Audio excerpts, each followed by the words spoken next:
Jangan lupa like, komen, dan subscribe channel YouTube TVRI Bengkulu, serta nyalakan lonceng notifikasinya.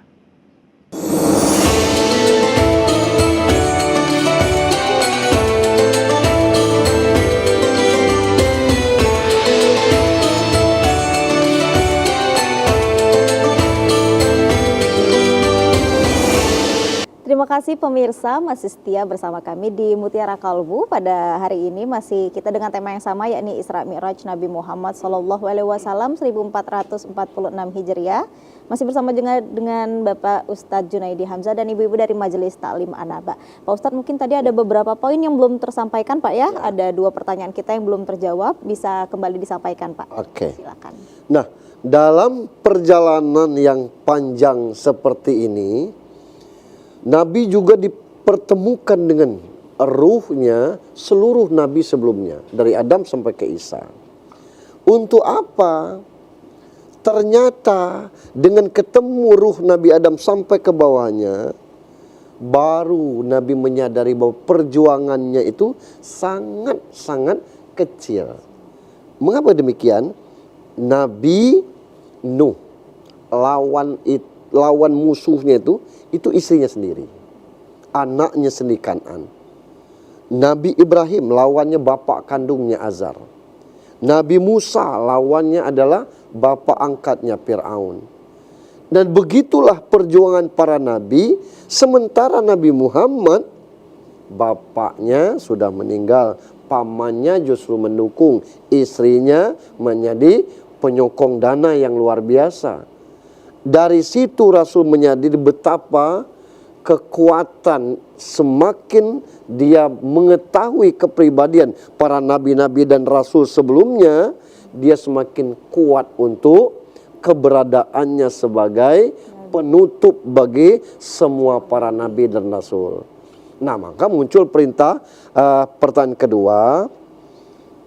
Di masyarakat kita dikenal bahwa Isra Mi'raj itu Rasul menjemput perintah sholat. Perintah sholat Pak.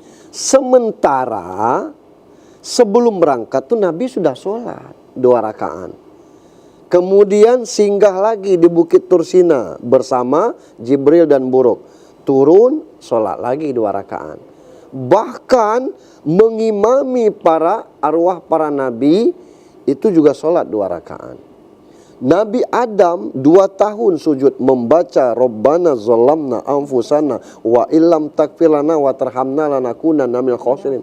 Jibril turun mengatakan, wahai Adam, sujud engkau 2 kali. Itu cara sholatnya Nabi Adam. Dan sampai sekarang kita juga sujudnya 2 kali. Nabi Sulaiman itu mati sedang tegak. Satu tafsir mengatakan Nabi Sulaiman sedang mengawasi pekerjanya lagi bekerja. Tapi tafsir yang lain mengatakan bahwa Nabi Sulaiman meninggal sedang sholat. Nabi turun di langit ke-6, ketemu Ibrahim, langit ke-6-nya ketemu Nabi Musa. Nabi Musa tanya, apa oleh-oleh dari Allah? Jawab Nabi, sholat. Berapa banyak? 50 kali. Apa kata Nabi Musa? Kau minta kurang kepada Allah. Jangankan umatmu yang kecil-kecil, umatku saja itu tidak sanggup melaksanakannya.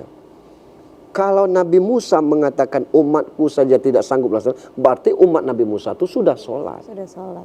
Nah ini artinya bahwa nabi-nabi sebelumnya juga sudah sholat. Apa makna menjemput perintah sholat ini? Lebih kurang memaknanya begini. Kalau haji itu rukun Islam kan? Allah perintahkan lewat Jibril, lanjutkan perjuangan Nabi Ibrahim, karena Nabi Ibrahim mengawal itu untuk haji. Lalu puasa, kutiba alaikumusiyam kama kutiba alal ladzina min qablikum. Puasa itu bukan kamu saja, umat sebelum kamu puasa, dan itu disampaikan lewat Jibril.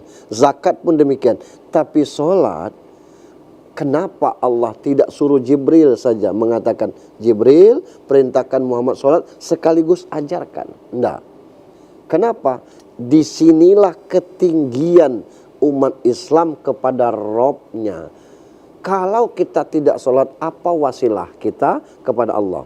Dulu sebelum iman kita ini mantap, orang masih terpengaruh dengan animisme dan lain sebagainya, ketika ada musibah beruntun, saya dengan masih kecil-kecil dulu, itu ada tokoh masyarakat diundang untuk namanya kenduri kampung.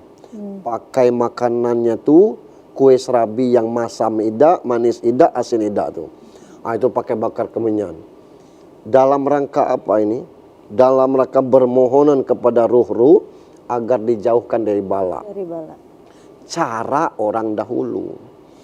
Sampai sekarang kita terbiasa nih kalau masuk ke hutan ingin buang air kecil, saya tuh spontan tapi pamin oi tuh. Iya. Nah, apa ini? Karena kita sadar bahwa tidak ada kemampuan kita untuk bisa menahan sesuatu yang mungkin bisa membahayakan diri kita. Allah paham itu, maka Allah suruh kita wasilahnya lewat sholat. Maka Allah sampaikan ista'inu bis sabri was sholat. Kalau mau minta tolong kepada Allah, sabar dan sholat. Selebihnya biarlah Allah yang atur.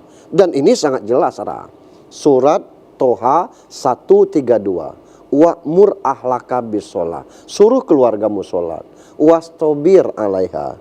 Kerjakan dengan sabar. Sedang susah sholat, sedang senang sholat. Itu lagi jayo sholat, lagi miskin sholat. Lanas al-karzuk, jangan mikirkan masalah rezeki.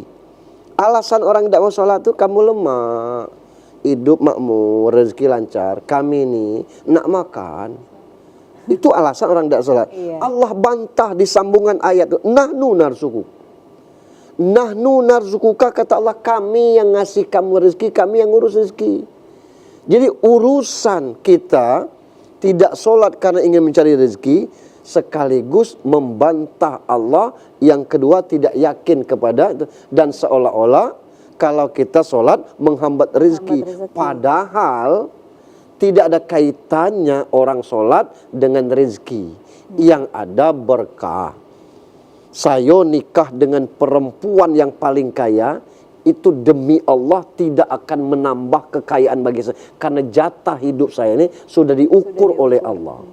Saya nikah dengan perempuan semiskin apapun, itu tidak akan memperkaya diri saya karena juga sudah ukuran. Tapi kalau nikah dengan orang yang tidak sholat, akan mengurangi, bahkan menghilangkan keberkahan daripada rumah tangga itu. Itu mengapa kita sholat. Nah, inilah yang diperintahkan supaya kita sholat itu bukan menjemput perintah sholat, tapi menguatkan bahwa ini kebutuhan manusia. Yang hasbunallah wa ni'mal wakil, ni'mal maula wa ni'man nasir itu sholat. Kita nak ngadu ke mana? Nak ngadu ke manusia. Kita model ini cerita-cerita kelak. Aku cerita kepada ibu-ibu, begitu kita pisah kelak, ibu-ibu ketemu orang lain. Aku tidak nyangko UJHC itu. Ngapa? Tadinya curhat ke kami. Nah, kalau kita curhat kepada Allah, Allah akan bantu tidak dia curhat kepada orang-orang lain. Dan kalau kita cerita kepada orang lain, aib kita ceritakan, susah ketutup lagi tuh. Sudahlah, rahasia UJHC itu inilah cerita. Tapi kalau kita cerita kepada Allah, itu yang diharapkan oleh Allah Subhanahu wa taala. Berusaha Allah tutup aib kita, kita buka sendiri, itu bukan salah Allah. Nah, ini intinya. Jadi walaupun sebelumnya itu ada sholat, tapi penguatannya sholat itu waktu sebelum itu tidak ada yang namanya zuhur, tidak ada yang namanya asar. Nah, begitu selesai pulang Isra Mi'raj itu baru Jibril turun mengajarkan ini sholat zuhur begini caranya, ini sholat asar begini caranya, maghrib, Isya, subuh, begitu sudah diajarkan.